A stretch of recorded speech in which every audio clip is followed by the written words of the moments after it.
am a chronic sleep talker, always have been. Everyone who's ever slept in the same house as me will tell you that. My parents, siblings, friends, and especially my exes. They're the ones who got an earful. It was something we'd laugh about in the morning, because most of what I'd say would be incoherent or nonsensical. Some of my famous lines included, "There's too many helicopters in the pool," and "My balloon's on the wrong foot." It never bothered anyone around me. My friends and family pretty much just got a kick out of it. One day at work, the subject of sleeping came up. My coworkers threw stories back and forth about some of their weirdest dreams. I chimed in with my sleep-talking antics. Everyone laughed as I rattled off some of the crazier shit I've said while zonked. One of my coworkers, Bill, really busted a gut. After he finished hyperventilating, he told me that I should set up a voice recorder while I sleep so I can play it back at work every morning. Honestly, I didn't think it was a bad idea. That night, I downloaded a decent voice recording app on my phone and placed it on my nightstand before I went to bed. Being single and living alone, I had no way of knowing what I said in my sleep anymore, so I was looking forward to hearing what it would pick up. It would be a humorous way to start my otherwise dull mornings. For 2 months, I recorded a lot of great stuff. One night in particular, I kept screaming, almost as if I was running from something in my dream, but after a few minutes I said, "Bad fridge." I couldn't stop laughing at that one. Neither could my coworkers when I showed them. Eventually, the app picked up something unsettling. Listening to the audio for any trace of funny banter I might find, I heard a loud bang. It sounded like a door being slammed shut with great force. Hearing that, my heart sank. I wondered if an intruder had made their way into my home. My house is a small cottage on the outskirts of town. I was able to get it at a great price due to its location and age. As such, some of its components are antiquated. I knew after hearing the recording that the only 2 doors sturdy enough to make that loud of a thud were that of the attic and the basement. Basements and attics have always freaked me out. Never liked to go near them as a kid, and I still don't as an adult. They kind of terrify me. The ones in my house, even more so. Something about them being old made them all the more sinister. Despite my fear, I had to make sure no one was in the house. I got up out of bed and headed straight for the basement, as that was the door closest to my bedroom. I hesitantly opened the door and descended into my home's depths. I was nervous, but I was desperate for some peace of mind. The basement was empty. I quickly ran back up to the first floor and proceeded to journey upstairs. Once I reached the attic door, I froze. As much as basements make my skin crawl, I find attics to be far worse. Maybe it was because they were always a big unknown to me. I had only ever been in an attic once my whole life, and that was to help my dad unload some Christmas decorations. Even then, I was spooked. Because of my phobia, I installed a deadbolt on the door when I moved in. It sounds foolish, but hey, it helps me sleep at night. Looking at the door, I noticed that the deadbolt was still locked. An intruder could have gone in and then relocked it on their way out, but at least I knew they weren't in there anymore.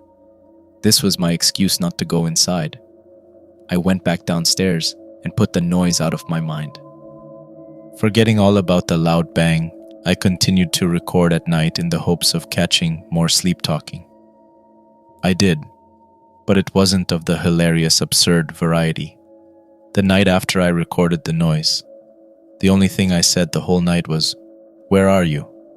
I didn't pay it any mind, as I've said similar things in my sleep before. It wasn't until I heard the following night's recording that I became alarmed. I said the same thing, "Where are you?" Only this time it was followed by a strange, static sound. This was odd, but I chalked it up to coincidence and a phone malfunction. I quickly discovered that neither of these things were to blame. Every night after, I got almost the same exact thing. I would ask, "Where are you?" and then I'd get some sort of static interference. I couldn't explain it, and it left me rather frazzled. I showed my coworkers, but they weren't able to offer me any insight. I thought about not recording anymore, but not knowing would make me more uneasy. I wanted to get to the bottom of what was going on. And then one night, I caught something different. Listening to the audio intently, I heard two distinct things.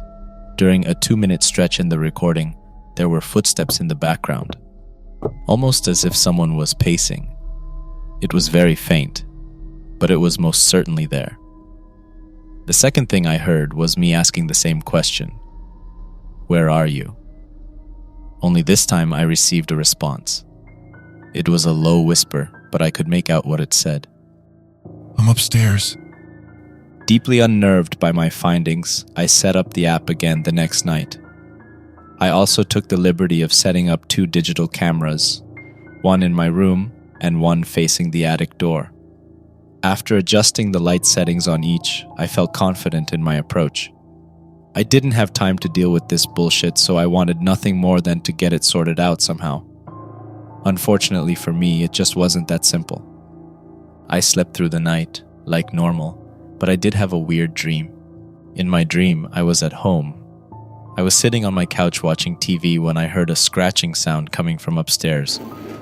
Naturally, I assumed it was mice, but as I sat there, the noise grew louder and louder. It eventually morphed into a horrendous knocking sound. That's when I got up to investigate. I made my way up to the attic door, and the noises ceased. I stood there for a moment, expecting it to start up again, but it didn't. Complete silence for what felt like a few minutes. Then, without warning, a loud clicking sound broke the tension. The deadbolt had unlocked itself, and that's when I woke up to the sound of my alarm going off. I immediately got up and gathered the cameras as well as my phone.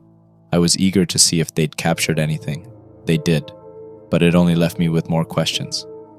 Halfway through the audio on both my phone and the camera in my room, I heard once again, "Where are you?" There was no response and no static, but there was a loud bang, just like the one I'd caught before, only more distinct. It was most certainly a door being slammed shut. I quickly grabbed the second camera and began looking through the footage. The attic door never opened. Instead, I heard the bang in the background, ever so faintly. Given the volume in each of the clips, it seemed as though it might have been the basement door. After skimming through the rest of the footage and finding nothing else out of the ordinary, I decided to check the basement again. With a mixture of nerves and adrenaline, I ran over to the basement door and swung it open. I hurried downstairs and turned the light on. I was fed up and a little annoyed, thinking someone was somehow having a laugh at my expense. However, when the room lit up, I was greeted with the familiar sight of an unfurnished basement. It was completely empty. No intruder and no answers. Frustrated, I went off to work and tried to keep my mind off of my odd dilemma. That proved to be a difficult task. I kept playing out different scenarios in my head during the workday, but nothing made sense. The only logical, though somewhat illogical explanation that I could come up with was that I was being harassed by a spirit. I didn't want to give in to that notion, but I was running out of ideas. I tried to talk with my coworkers again, in the hopes that they would tell me it was nothing to worry about. Instead, I received the opposite. One of my coworkers told me to call the cops and have them look through the house for signs of a break-in. Another told me I should stay at a friend's house. Bill told me to abandon the house and run for the hills. He was only joking, but it didn't make me feel any better about the matter. Things took a turn for the bizarre when I arrived home that day. Opening the front door to the cottage, I stepped in and set my jacket down on the couch. I then plopped down in an attempt to unwind. Immediately after sitting, I heard the bang again. It was clear as day. It was the same sound from the audio and footage, but this time I was hearing it in person. I jumped up and looked straight ahead at the basement door. You could see it from the couch. It had been in my line of sight the entire time. Though I hadn't been looking directly at it, I was fairly certain it hadn't moved. Still, the bang definitely came from that direction. Spooked but curious, I decided to check it out. I walked over cautiously and examined the door. There was no indication that it had been slammed shut. The wood around the door was pristine, and the floor below had not been scraped. I opened it and trotted down the old, creaky stairs to investigate the basement for a third time. After reaching the bottom, I turned the light on. I expected to see nothing, just as I had before. While scanning the room left to right, nothing is mostly what I saw. After doing a double take, however, I realized that something was amiss. Off, in the center of the far wall, was a door. This sent a chill up my spine. My basement had no doors, that I was sure of. I knew this before purchasing the place almost a year ago when I first took the grand tour. I also didn't see the door when I went down there that morning or the other day. It didn't make a lick of sense. I walked towards it, bewildered. I wasn't sure of the door's origins, but I knew that it had to be the cause of the sounds I'd been hearing. There was no other explanation. As I approached the impossibility before me, I realized something that made my skin crawl. I recognized the wood, the design, and the deadbolt. It was the attic door. Seeing the attic door was a shock. I didn't want to open it, for fear of what might be lurking behind. Instead, I ran upstairs and checked to see if the attic door was still there, the actual one. It was indeed. I then ran back downstairs into the basement, only to find that the door down there had vanished. Had I merely imagined its presence? Thinking I had gone completely mad, I went back upstairs and sat down on the couch. My mind was running haywire, trying to comprehend things, but it eventually gave in to its own weariness. I ended up taking a short nap, and that's when I had another weird dream. This dream was similar to the one I had before. I was sitting on the couch watching TV when I heard a scratching noise. The only difference was it was coming from the basement rather than the attic. It too progressed and turned into a voracious knocking that I couldn't ignore. As such, I got up from the couch and went downstairs to put a stop to it. In my dream, the basement was empty. No mysterious door in sight. That and the knocking and scratching ceased upon my entrance. At my wit's end, I went back upstairs. The sound then returned with a vengeance. Only this time, it was coming from the attic again. I ran up there as fast as I could, but the noise stopped. I waited. Following the narrative of my previous dream, the deadbolt clicked, signaling that the door had unlocked itself. Unlike my previous dream, however, the door opened up a bit and a hand reached out from within.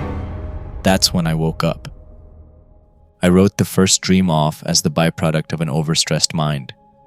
But to have it reoccur, that wasn't ordinary, at least not for me.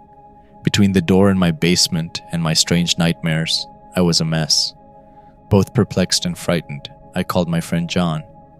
John is an eccentric fellow.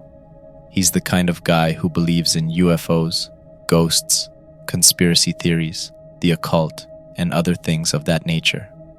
Not only does he believe in them, but he studies them. He knows more about Roswell than I do about myself. Being a skeptic, I always thought the massive amount of information he retained was borderline useless. I changed my mind about that after seeing my attic door pop up in my basement. If anyone could help, or at least steer me in the right direction, it was him. I spoke with John for a couple of hours. He was ecstatic after hearing about my experience. He began rattling off all of the different things he thought it might indicate. Some of his theories included a wormhole, a gateway to the other side, and even a glitch. One of the many theories that he subscribes to is that the world we live in is a simulation. He told me that he couldn't be completely certain about what it was without seeing it for himself. Unfortunately, he lives too far away to just stop by and visit. Instead of leaving me empty-handed, John gave me some advice on what to do next. After telling him about the voice I captured and the dreams I'd been having, he started leaning towards the ghost idea. He thought it might be trying to communicate with me. Because of this, he told me I should set up the voice recorder in the basement and ask the spirit some questions. I could play back the recording after and listen for the voice. John said that I should do it in the attic as well. Though weary of his methods, I told him I'd try it out. After all, I couldn't just sit around and expect the situation to resolve itself. I didn't like the idea of going up into the attic by myself, but I needed to do something. After getting off the phone, I immediately put his plan into action. The basement would have to be first, as I was still apprehensive about going upstairs. I set up the app and put my phone on the basement floor. I proceeded to ask questions, leaving enough space in between for someone or something to answer. I asked for normal things like its name, its age, and what it wanted. After roughly 5 minutes of interrogation, I stopped the recording and played it back. I must have listened to my own voice a million times, hoping for anything audible to present itself. To my dismay, I caught nothing of the sort. It seemed as though the attic would indeed have to be my next venture. I reluctantly climbed the stairs up to the attic door. I looked at it for a few moments, took a deep breath, and unlocked the deadbolt. I opened the door and braced myself. There was nothing there, save for the previous owner's belongings. When I first purchased the house, I had to do a little bit of renovating, so to speak. The owner before me had no cable, electricity, or proper plumbing.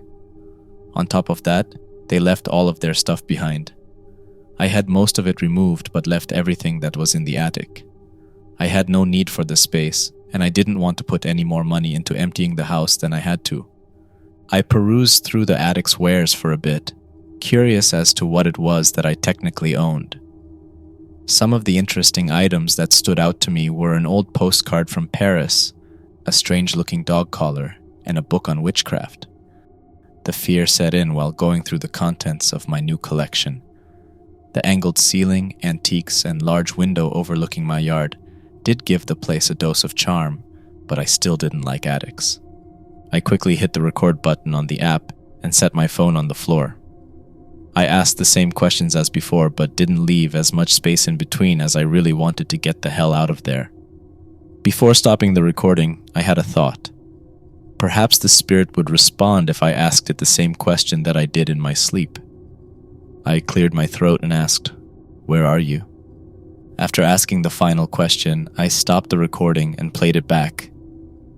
It sounded almost identical to the one I'd recorded in the basement, complete with a lack of answers. That is, until the very end. After I asked the last question, I heard a familiar low whisper. Behind you. After hearing the voice on my phone, I immediately turned around. There was nothing there. Despite this, I hightailed it downstairs. That eerie voice reinforced my phobia of attics and instilled in me an indescribable dread. I could no longer bear to be in that house by myself. I called John again and begged him to help me out. I told him I'd give him the gas money for the 8-hour round trip. He was reluctant at first, knowing that he'd have to spend the night and call out from work the next morning. Curiosity got the best of him in the end. After much deliberation, he agreed to come over. I waited for John in my car. While sitting there, I couldn't help but examine my house. I began asking myself questions like, is it really haunted? Do ghosts really exist? And my favorite, is this what my life has come to? Though the questions were speculative and rhetorical, I pretty much knew the answers. As I gazed towards the house in disappointment, I noticed something out of the corner of my eye. It was a silhouette standing at the attic window. Holy shit. What the fuck? What do I do? Those were the only retorts that crossed my mind after seeing the shadowy figure. After a few moments of staring, the figure stepped back from the window, completely out of sight. I sat and pondered about it for a few minutes after its departure. In a moment of bravery, I chose to go back in the house and up to the attic.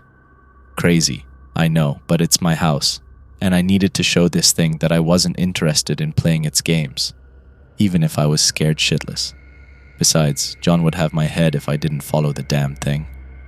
Feeling confident but still shaky, I ventured up into the attic. I swung the door open without hesitation and waltzed in like I owned the place. After all, I did. The attic was void of any ghostly figures, but it did harbor the faint scent of candle wax. Unsure of how to proceed, I started talking in a loud and firm tone. "This isn't your house. I'm tired of your bullshit games, spirit. I demand that you leave at once." I knew this wasn't going to work, but it was almost cathartic. I felt a hell of a lot better fighting back.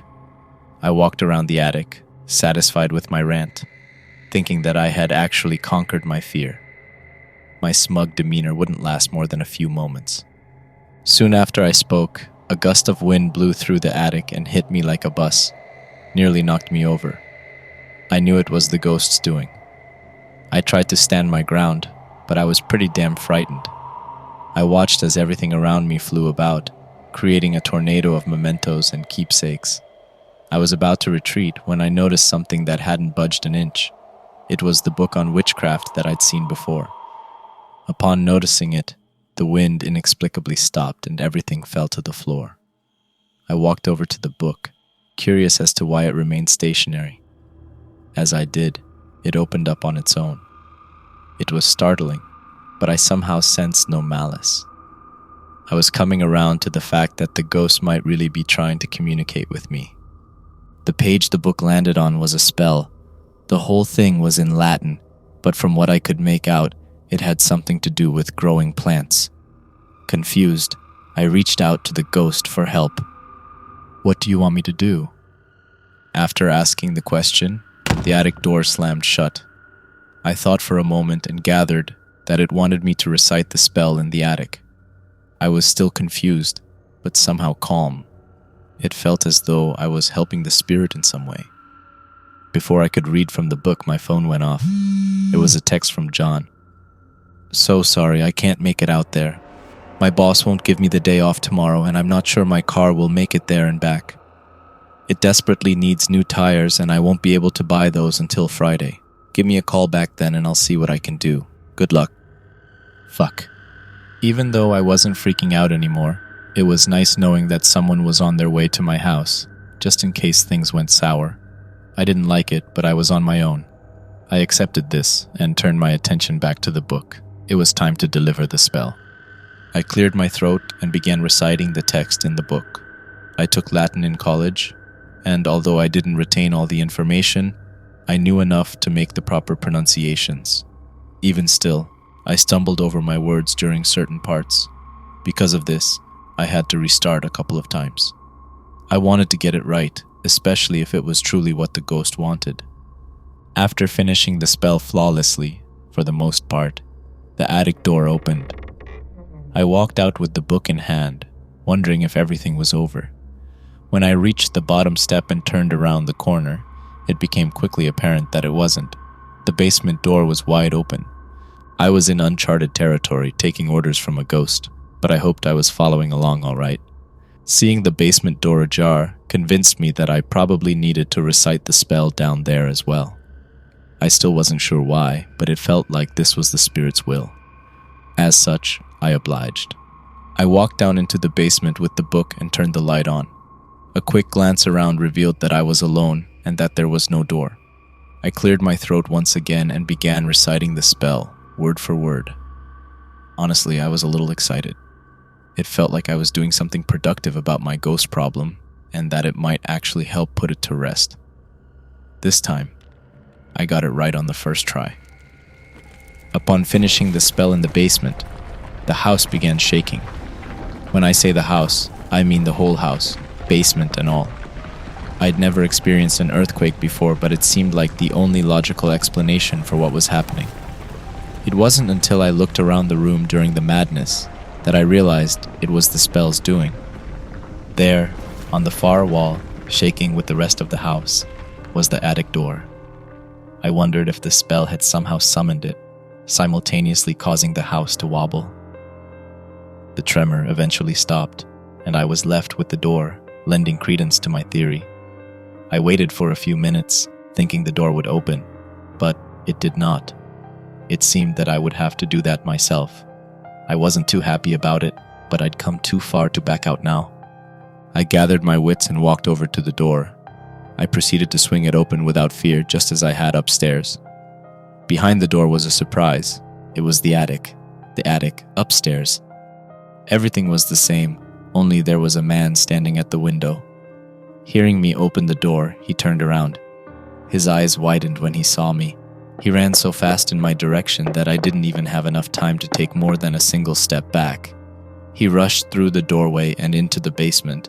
He turned back around and slammed the attic door shut, making sure to lock the deadbolt. He turned to me, grabbed my shoulders, and looked me dead in the eye. I was baffled and scared for my life. Thank you so much. After expressing his thanks, the man let go of me and ran upstairs, but not before turning back around and offering me some advice.